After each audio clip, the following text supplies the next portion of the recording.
okay, Simon? I think you're bleeding. Oh, that's nothing. It's just my brain can't stop bleeding from the accident. Here, take this. No, that's for later, for the scan. It's green. Ashley, I need to tell you something. Simon, please don't make this weird. No, it's not like that.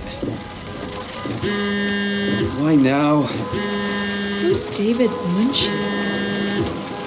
Why is there never enough time? For what? Christ.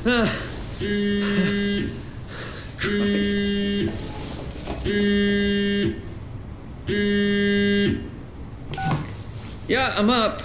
Hi, Simon Jarrett? Yeah, that's me. My name is David Munchie. We spoke earlier. The brain scan. I remember.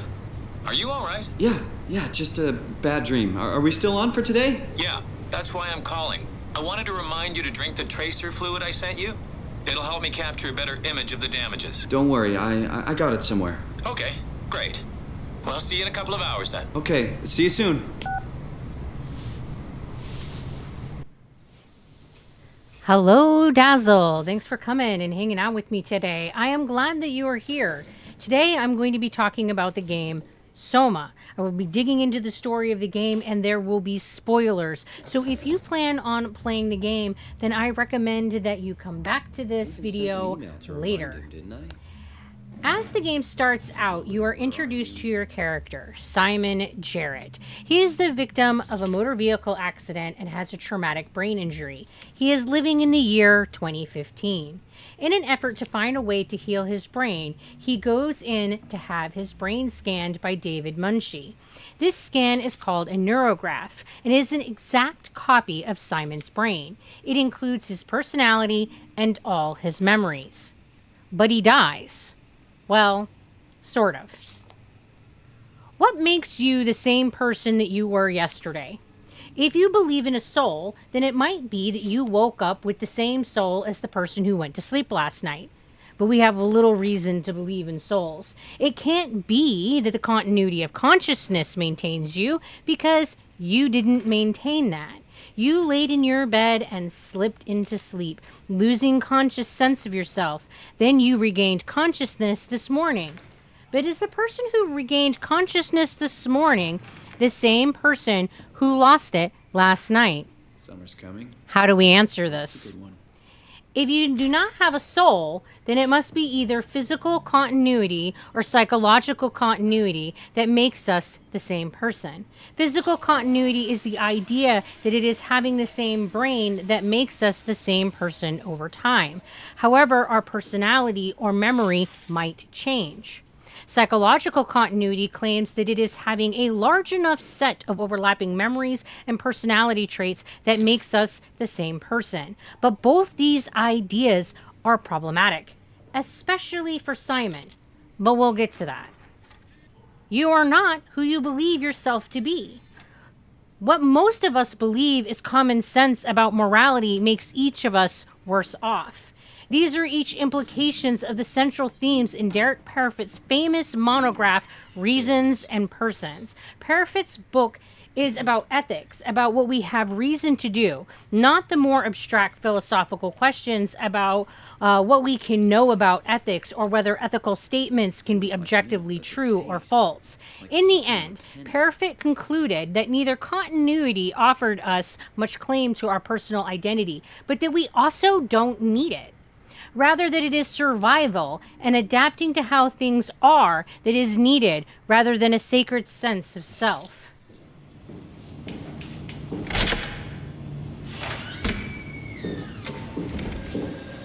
Oh, hi.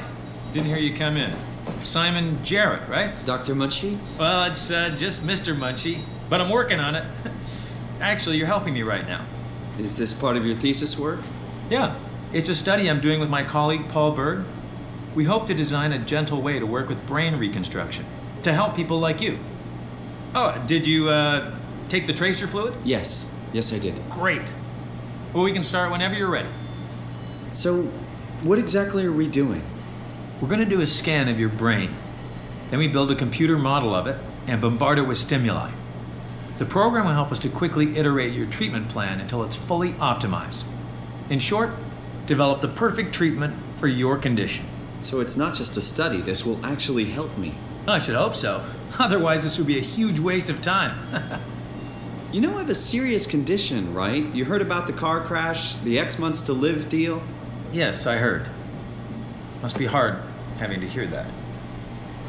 As you know, it's because your brain is weakened so much that it can start to bleed every so often. And if it ever gets real bad, it will kill me. Well, we probably can't restore your brain completely, but we should be able to make those X months turn into years, decades even.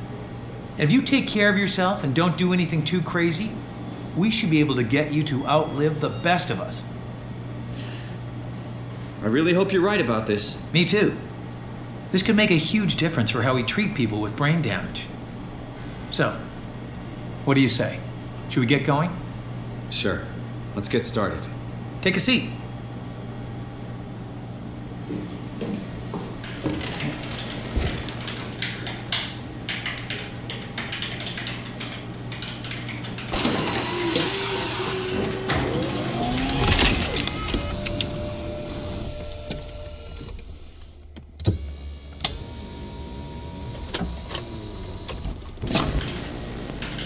All right, let me just get this out of the way. You are Simon Jarrett, correct? Right. Toronto, Canada, David Munchie. Born 1988, July 16. Right. Flat neurograph, version 6. Good. All files in order. Well, this hurt. It's just a scan. It'll hurt about as much as getting your picture taken. Indians thought cameras would steal their souls. Is that so? Well, let's hope they're wrong. Ready?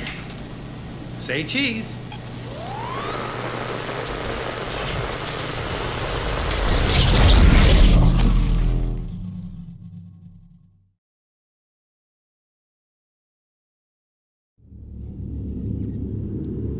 What happened?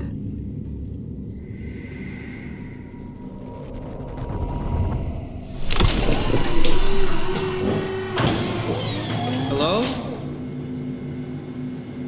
Mr. Munchie?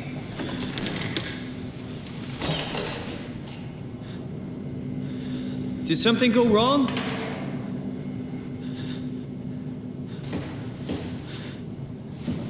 This isn't funny.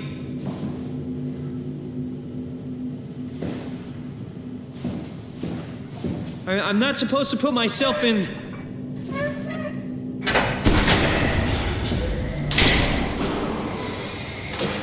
What the hell is this place? How did I get here?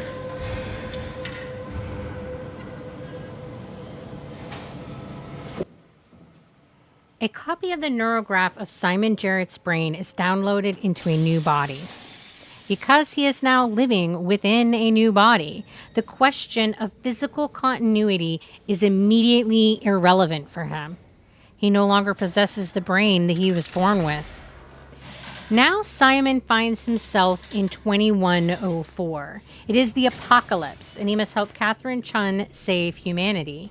While Simon is struggling to understand the new world he has found himself in and to survive the monsters that dwell within it, he must also tackle deep questions about his personal identity.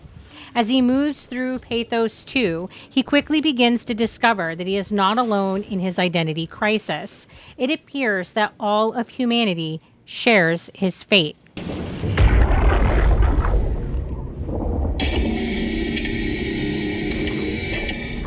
Hey, you.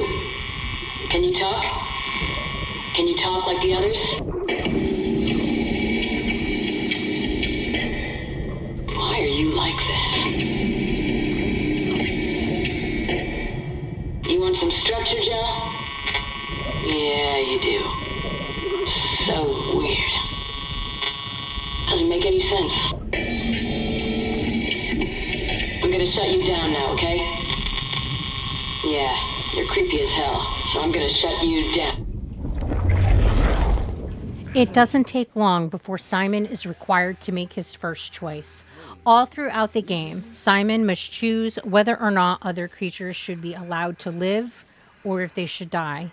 In the case of this first interaction, that the player isn't given a choice. Simon has to kill the creature in order to progress through the game. Simon must make this choice based upon common sense morality, which is to say, he takes the action that is best for him, even though it might cause harm to others. This is one of the problems that personal identity creates. Most people believe that we have special obligations to ourselves, our children, and those that we love. Most people believe that we should do what is best for our children, even if it means harming other people. Parfit calls this common sense morality, and he believed that it was collectively self-defeating. That is, if everyone follows common sense morality, society's goals are worse satisfied than if everyone did something else. This is a common concept in game theory that argues that society is best served when people cooperate with each other most of the time. Oh god, he's dead?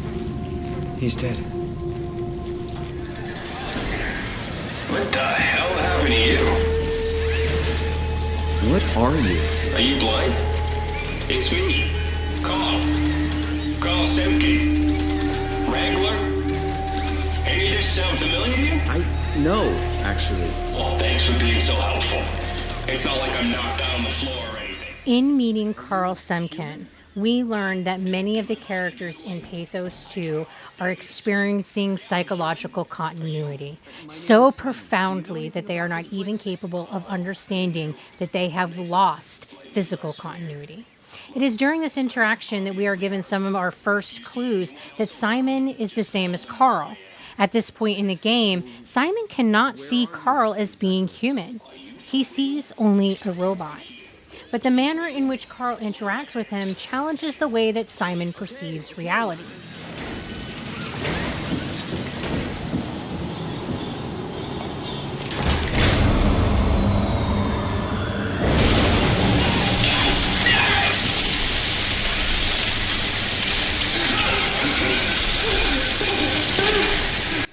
At this point in the game, the player is given a choice. We can flip a switch that will power the computer station that we need in order to gain access to the communication hubs, but doing so means making Carl suffer.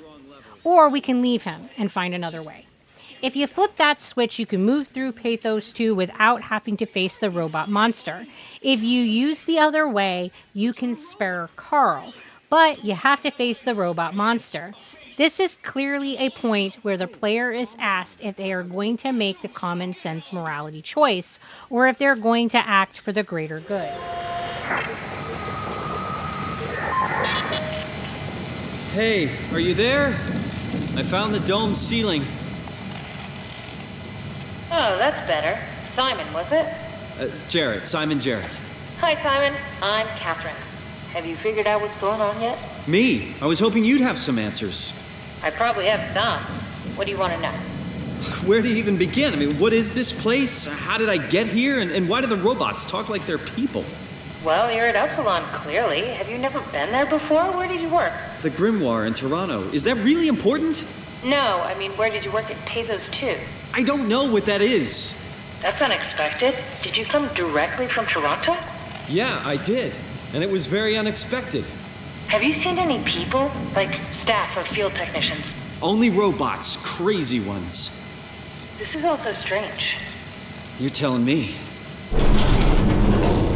What was that? Whoa! What's going on? I think this place is about to collapse. What do I do? Simon, come to Lambda. How do I get there? There are shuttle trains connecting all the sites. Find one and come here. I'll wait for you.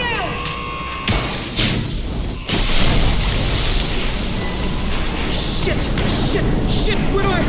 Where should I? Oh, fuck!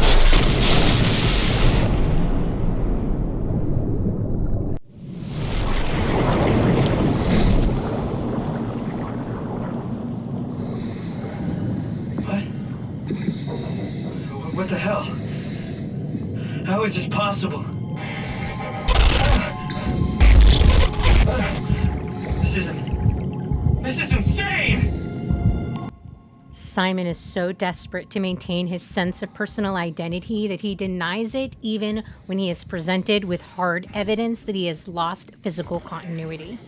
In true existentialism style, he plods forward despite the absurdities that the world keeps presenting him. This is a clear demonstration of Parfit's conclusion that surviving is more important than maintaining a sense of personal identity, despite the fact that he no longer has his body and his mind is being challenged. He has survived, and because of that, he continues to act within the world. I'm right next to you. No, not you too. I was really hoping you were human. Don't let the circuitry fool you. I was human once.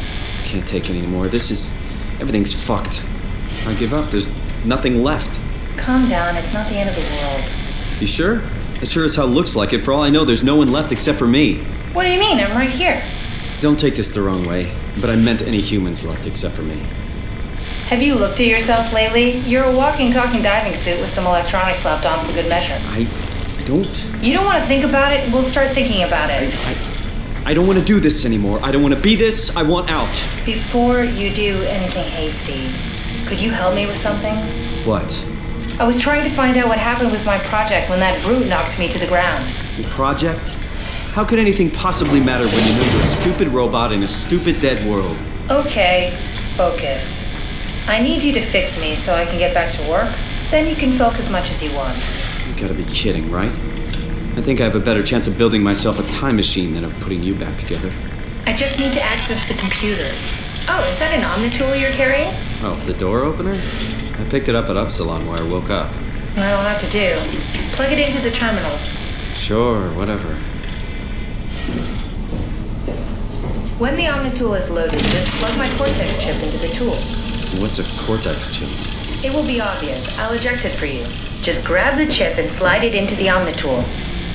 Come on, I just need you to do this one thing for me. Sure, whatever.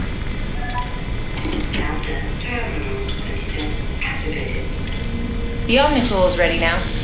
Should be easy enough. Just pick up the chip and slide it into the Omnitool. Why does a robot chip fit a door opener?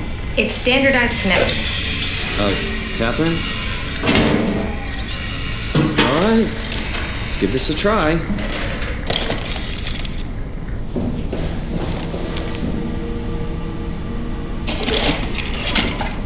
Custom Cortex chip found. Shutting down helper chain. Have a nice day. Just pretty much anything will fit. Oh, this feels weird. When Simon first meets Catherine, it is clear that he still believes that physical continuity is required in order for him to maintain his personal identity and humanity. Upon seeing Catherine, he immediately considers her a machine and dismisses the possibility of her being any type of human. After all, how can she possibly be human and have a personal identity if she doesn't have a human body? The Ark is a symbol of hope.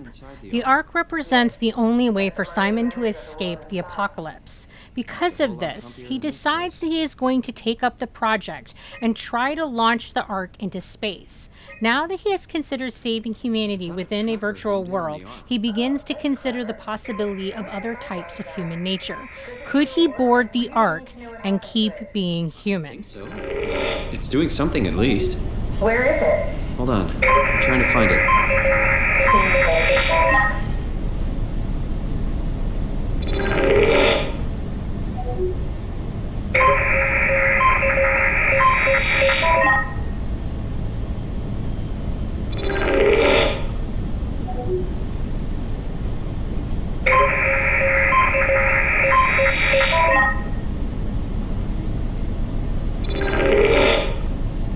I found it. It's at a site named Tau. Oh, no, it's on Earth. It's so close to 5, they almost made it. Damn it, it won't make it for long in that state. A couple of decades at most. That's not much to build a future. If we got to it, could we get on the Ark? I suppose, but I'm not exactly flexible at the moment. And if you weren't yet convinced that this game was all a discussion of Parfit's theory of personal identity, the game makes it obvious by outright telling you about the idea of psychological continuity. What are your thoughts on the art project? The idea is just incredible, by every definition. It really makes you think about what it means to be human. What makes you say that? Beyond the basics, beyond the superficial, I'm convinced there's something with even greater value. You have provided a platform, which is not necessarily restricted to our digital progeny, but a means of actual survival. It's my sincerest belief that we can go on living through the reality of continuity. By the time Simon and Catherine crash at Delta, Simon's thoughts regarding personal identity and what makes someone or something human has already shifted. Calm down, we're safe. Oh, it's really disconcerting popping in and out of existence like that. Where are we now? Delta, at least that's what you said before the crash. Oh, right. Of course. Is this a Zeppelin? Appropriately named. You think it can get us to Theta? It's a cargo transport. They use them for moving materials between the sites, anything that's too big for the shuttles. I'm sure it can carry us. Why won't it work? Come on. Oh, the tool chip is bust. Isn't that part of the Omni tool? Look who's been paying attention. I had to deal with that back at Upsilon. Then you know how it works. We need to get a new tool chip and switch it. Care to point me in the direction of the closest tool chip storage? I think it would be easier to just take one from a robot. What? Just knock a robot over the head and steal their chips? The toolbox over there says it has a stun baton. You could use that. Come on, I don't want to hurt anyone. Isn't this a bit much? It's just a robot, Simon. We're just robots. Sort of. I'll get us a chip. When Catherine asks him to destroy a robot to get a chip for them to repair the Zeppelin that they need to progress in their journey, Simon objects. He can no longer see himself as being that different than the other creatures that inhabit Pathos 2. He's let go of his previously held value of physical continuity. The game again forces the player to make the common sense morality choice in order to progress the game. When this was done the first time, Simon gave little thought to the creature he was harming in order to connect the power and try to get himself help. Now, he struggles with the idea of harming someone else in order to help himself. Perhaps it is his questing to save humanity that has shifted his perspective of considering only himself to considering also the greater good. In the end, he is able to justify harming the robot only because he must do so if he is going to save humanity. While he is making this decision to help himself because he does want to escape this hellscape, he's also doing it for the greater good. So maybe this choice doesn't really count as being a common sense morality choice after all. I hope this works.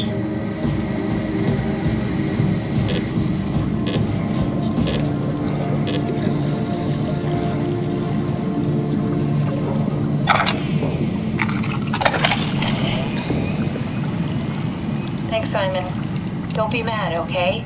We really needed that chip. We'd be stuck here. Could you do it? Kill a robot like that? I get attached to them too. I'm not a monster.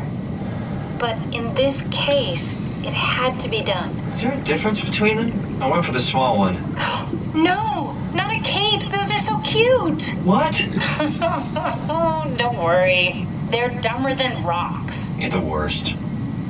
It's just beginning to sink in. I mean, really sink in. I'm a robot.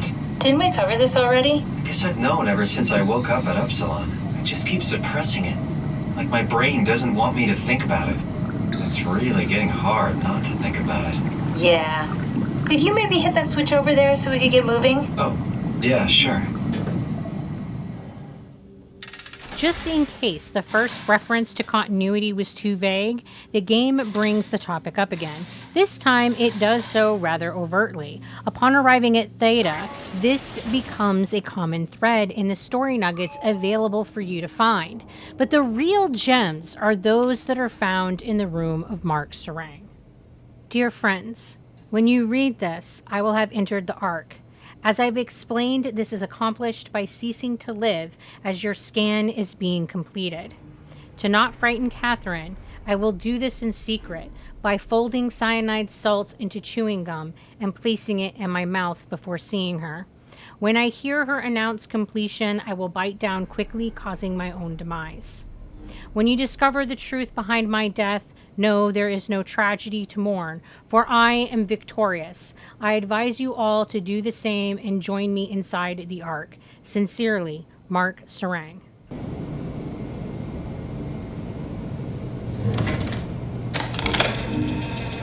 Did you know that the human body consists of up to 75 trillion individual cells? They typically don't stay with us till we die. Some live a few days, while others live a few years. We're not affected by their short lifespans, as they're replaced by new cells which help sustain our bodies. I don't think anyone would argue that we ever lose our persona due to this process. Yet we are clearly in a constant state of transformation. Then how do we remain the same? A continuous flow of thought and perception keeps an unbroken chain of continuity that we know as our self. Our conscious mind is not the pattern of our brain, but a continuous emergent entity based on that pattern. When Dr. Chun populates the Ark, she is capturing a moment of our existence and placing it inside the digital world. Soon you and your digital you will grow apart due to diverging experiences, but for a tiny window, you are the very same. With unbroken continuity, it will live on. A fulfilling life, no doubt, no less real than the one from which it was plucked. Now remember, you are not your body. You are the emergent entity. That entity just happens to occupy two places at once for a while. If you took away your body, you would simply be the only one you can be. The you inside the Ark. Let your body die and continue on in the digital paradise among the stars. Then the game presents the player with a really intense choice. Sorry about any discomfort. This should be over soon. It's like having your picture taken. But with the most expensive camera in the world. You know, Indians thought photos would steal their souls. In this case, they'd be right.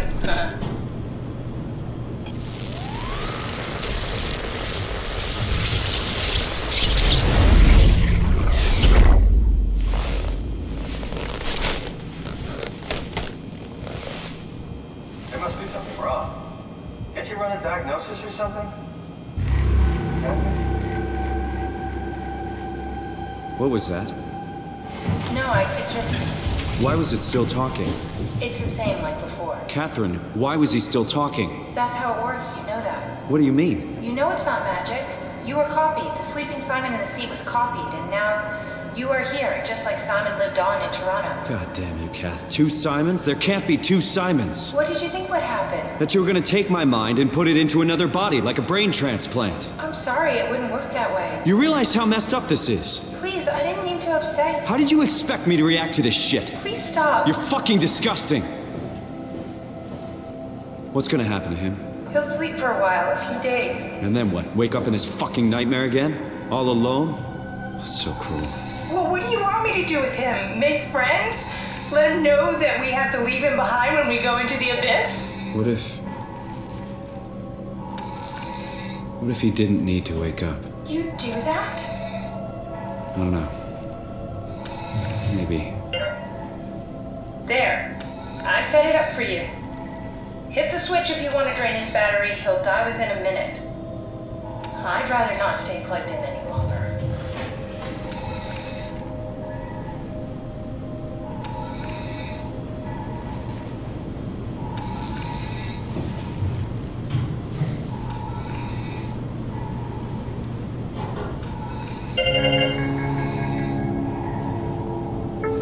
Simon and Catherine have created a copy of Simon's mind into a new body that will be able to continue on their journey. Now, what to do with the previous copy. Do you let it stay there to live in isolation until its battery dies, or do you kill it now? The choice has no effect on the story of the game, but is rather presented as a thought experiment, asking the player to consider what would be the moral action in this situation. To add to the complexity of the situation is the problem of personal identity that Simon has been struggling with throughout the game. In order for a person to be an individual, they must be a particular or unique thing within the universe. Individuals cannot share their identity with another individual and still be an individual. This is Simon's first objection when he discovers that there are two Simons. I personally have always chosen to end it for Simon. It seems like the kinder option. What do you think? Do you think there is kindness in ending things quickly rather than allowing Simon to die slowly and alone? Okay, ready when you are. Just hit the button and we're off. But we need to transfer our minds to the Ark. We also need to make sure it launches at all, so I tied them to a single switch. Just push the button and we're off. Here we go. No turning back. Thank you, Simon. Don't mention. It's an amazing thing you did. And I want you to know I appreciate it.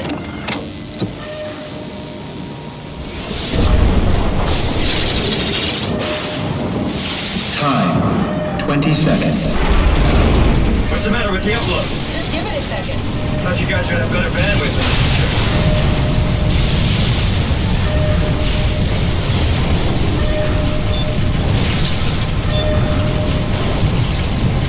10 seconds.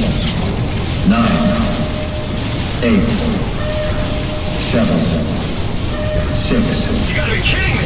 5, 4, 3, Come on, load! 2. Yes! Fuck yeah, we made it!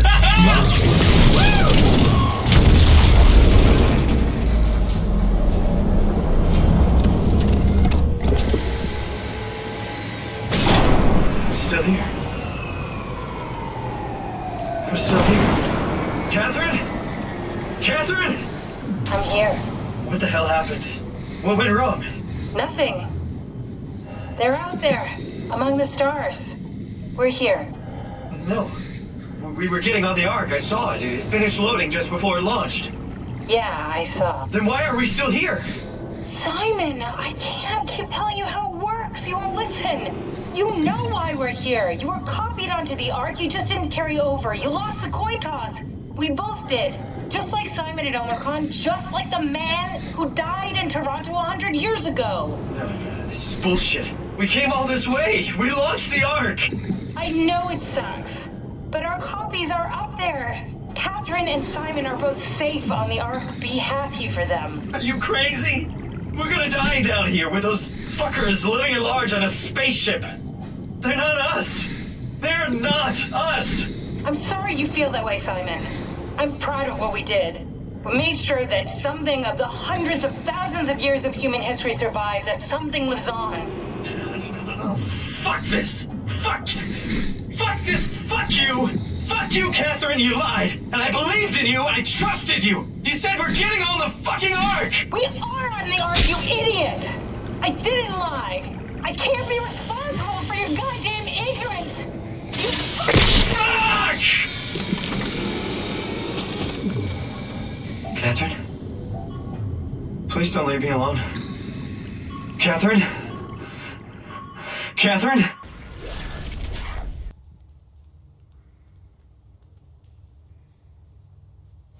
At the end of the game, Simon and Catherine are successful in their quest to save humanity. They manage to copy themselves onto the Ark and launch it into space. And for a moment, the player can celebrate. But then that moment passes, and you realize that this copy of Simon and Catherine have been left behind, just like the other copies of Simon were previously left behind. And then you're left wondering if this is a victory or a loss.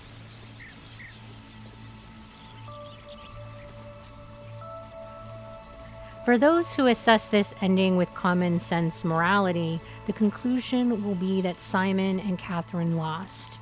They were left behind.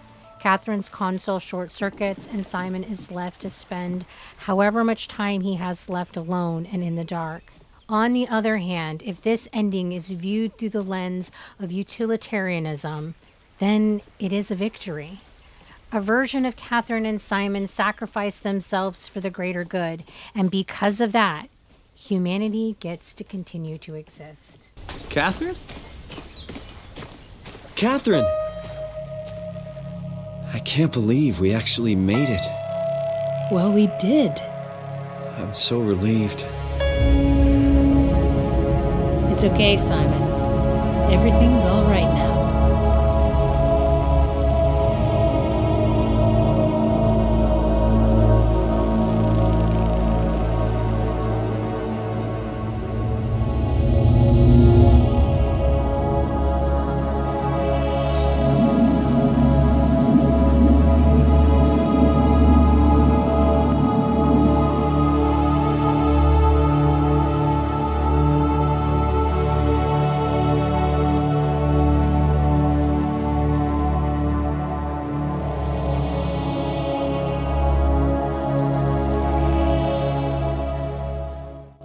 The game Soma explores the concept of personal identity and morality through Simon Jarrett's journey.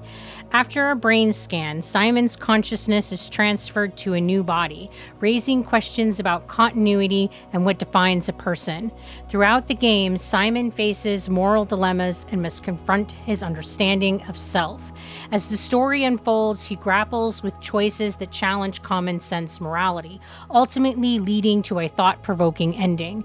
The game emphasizes themes of survival and the greater good, prompting players to consider the ethical implications of their decisions. Soma delves into deep philosophical concepts while delivering a compelling narrative. Well, that's about it for my rambling today. Thanks for coming and spending some time with me. If you like my rambling, then click on that like button. It really does help. And until we talk again, you guys be sure to take care of yourselves. Bye!